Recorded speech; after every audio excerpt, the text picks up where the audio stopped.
Alright, here we are over at the Hoyt Arboretum, one of my old stomping grounds. Goes out to about 74 yards, and I think the minimum is about 20 yards. Fantastic place to shoot, especially if you are in the heart of Portland and you're looking for a place to shoot. I would highly recommend the Hoyt Arboretum over at the Washington Park. Okay, so we are lined up at the range, and I think now is a good time to pause before we start and just go over some of the basics. You know, we are at a public range, so that means that we got to wait until everybody is back from downrange, so that way we do not accidentally shoot somebody. That's a pretty big deal. So we're gonna wait for everybody to collect their arrows, and then we will start. How it works is you're at the shooting line, which is right here. You will straddle the shooting line, so 1 foot over on the shooting side, 1 foot behind, and when you are done releasing all the arrows in your quiver, what you do is you take a step back to where you are fully behind the shooting line, not straddling it, and we say clear. And when everybody else has confirmed clear, then you go down to collect your arrows. When the range goes hot, everybody pretty much just says range hot or shooting.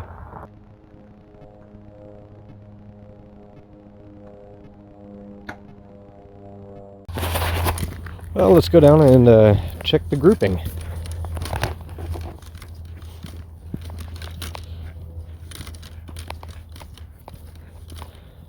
So this target is about 30 yards away. It's not very far. Well, where did my arrows go? I see one. What about the rest? I think this target has had just a couple arrows through the center, blowing it out completely. Well, we can shove these back through like that. There we go.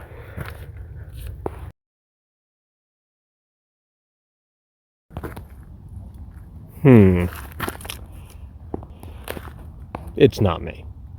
It's the bow.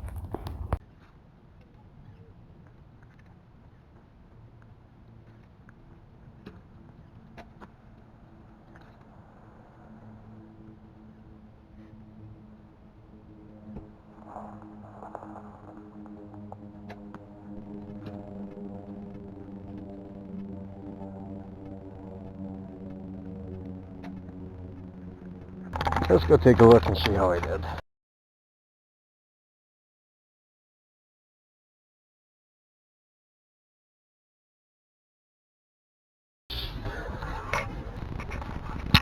Whew.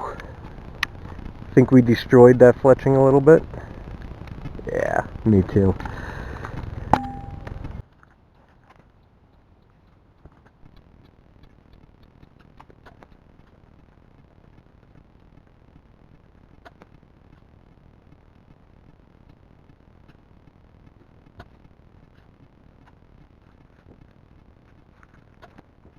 Okay, this time you'll follow me all the way down, so that way you know if it was me or the bow.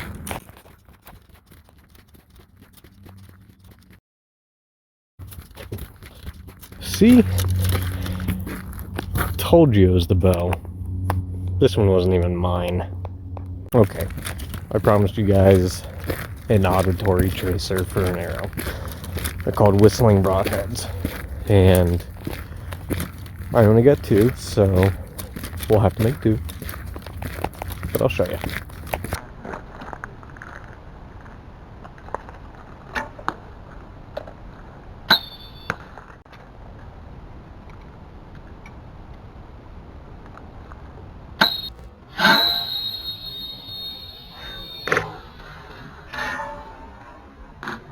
And in case you're wondering what 40 yards looks like,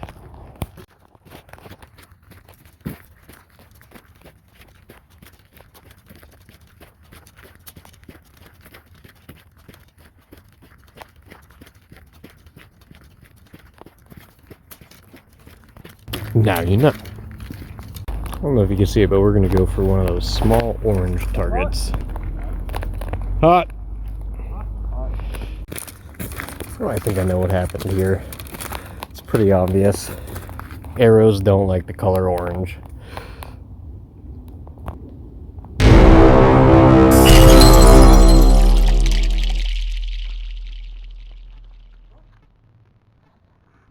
Alright, well that's it for range time today. But before you guys take off, I have a quick little tutorial at the end of this video. It's going to teach you how to wax your bowstrings if you don't know already, and at the very least check for any potential damages that you may have incurred while spending time over at the range, not just on your bow but your arrows as well. It's important, and it makes it mighty convenient for the next time when you go out. You already know that you've done your pre-check.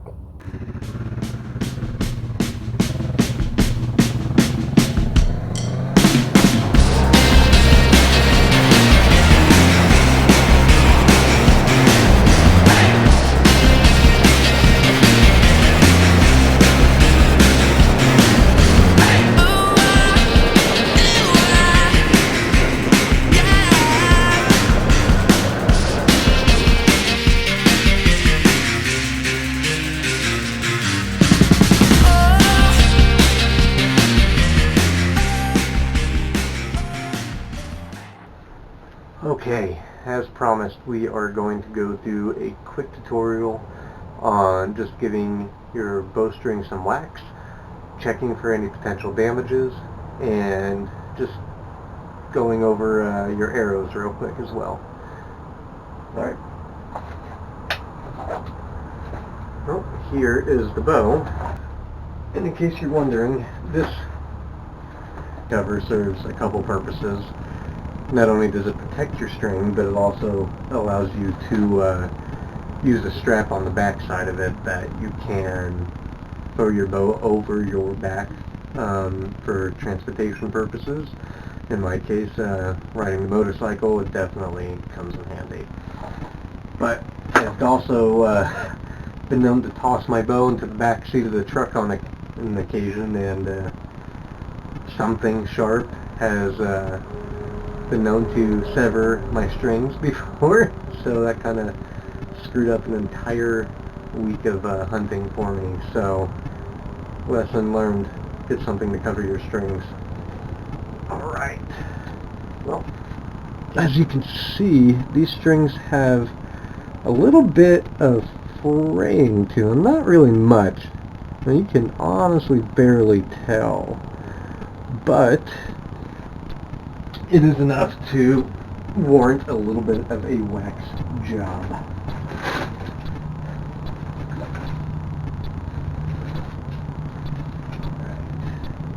Now, when you're waxing your bow, one of the things to keep in mind is that because the wax is cold, it may not go on very smoothly. So one of the things that I like to do is I will just stick a little bit off on the bowstring in various locations. And when you're doing this, you want to make sure that you're actually not getting wax on your serving. And if you don't know what a serving is, this black wrap string around my red and black string, this black wrap string is called the serving. And I use this for areas that are going to have a little bit more contact with hard points. So in this case, you know, up against the bump stop, over here is where my arrows go, so it's a lot of in and out action, and, well, I mean, it can seriously mess up your strings if you didn't have a serving. And then you also have the parts on the cables where they will roll, and you want to make sure that, you know, you're not getting any fraying because of the wheels, so there's serving wrapped on that. Well, got a couple more spots to throw some wax on. Alright, so we got our wax on in various spots, just kind of gooped on all over. I don't know if you can see that. All you're going to do is take your finger, you're just going to go up and down the string. If you get a little bit on the serving, it's okay. not going to hurt anything. It just has to get warm enough to where it melts into that string, and it doesn't take much. A couple of movements up and down, and that's pretty much all it requires. I'm going to go ahead and make sure I get the cables. I don't want to forget any stops. Now I keep a pretty clean bow. My bow is always waxed. I do know a ton of folks, however, that just kind of leave it and forget it until either next season or until the next competition, or the next little bit of range time, whatever it may be for. So I also know that I hear those same folks often talking about, oh man, I gotta get my bow restrung. Yeah, well, it's not cheap. I understand the heartache there. I mean, for one, you got options on strings. That can be a bit of a tough choice. One of these videos will go over that. Tons of string options. But you don't want to have a day where you decide to go out shooting and then realize your strings are completely jacked up. And if you try to shoot out of it, there is a chance that your string will break and lens will rapidly decompress if your string breaks, and that can be quite dangerous. And it could also ruin your bow and your day. Alright, this looks good. So, I'm going to go ahead and put the string cover back on. Now, some of you have probably no doubt noticed some of the hardware on my bow. Not that it's the most extreme hardware on a person's bow. We'll have to do a video one of these days on everything I have on this bow. That's not for today. Alright, very last thing are arrows. Now I know which arrows I shot today and which ones I did not. For example, I shot this one today. Do you see anything wrong with this arrow? I do. It's still got hay in there. Can't shoot an arrow with hay. Yeah, might as well rip it off. Why did I do that? Well, it was already kind of coming off, and it needs to have a new vein. It needs to be re-adhered. They're a dime a dozen, super cheap. The glue to adhere them, super cheap. Just makes more sense to put a new one on. So we're going to go ahead and actually just set that aside for now. This one looks good. One of my whistlers. Actually, my last whistler. Yeah, I may have lost one on the target. Let's just say the mesh ate it and didn't want to give it back. That arrow is just fine. So, kind of a weird one, but this was actually the other arrow that had the whistling broadhead on it, or the auditory tracer, as I might like to call it on occasion. But I've lost what's called the insert. Now the insert, I don't know if you can see it, but this silver collar right here is the insert, and that is the portion that your field tips or broadheads or auditory tracers will screw into. Not all arrows are designed this way, but I can tell you most are, and it is quite convenient to be able to switch out your arrowheads pretty much on the fly. If you have a specific job that needs a specific broadhead, it's nice to be able to switch them out, especially if you don't happen to have a lot of arrows. But yeah, this collar, missing. It was the one that the other whistling broadhead was on. When the target ate it, it actually pulled out the entire insert. So this arrow's not bad. It just needs another insert glued in there, and then it would be ready to use again. And wouldn't you know it, I got a few. Alright. Got a couple more here. Another thing that you would probably want to look for, and it can be really easy to miss, if there are any fractures, gouges, or really any deep sort of scratches inside of the arrow, that's a big deal. Arrows can explode right out of the rest as soon as you release. Usually only if the structure of the arrow has been compromised. Now most arrows are actually not wooden. I don't know, maybe half and half, but I would say there's probably more compound bow shooters at this point than there are recurve, just because it seems to be, I don't know, the hip new thing of the times. I do love recurve, by the way.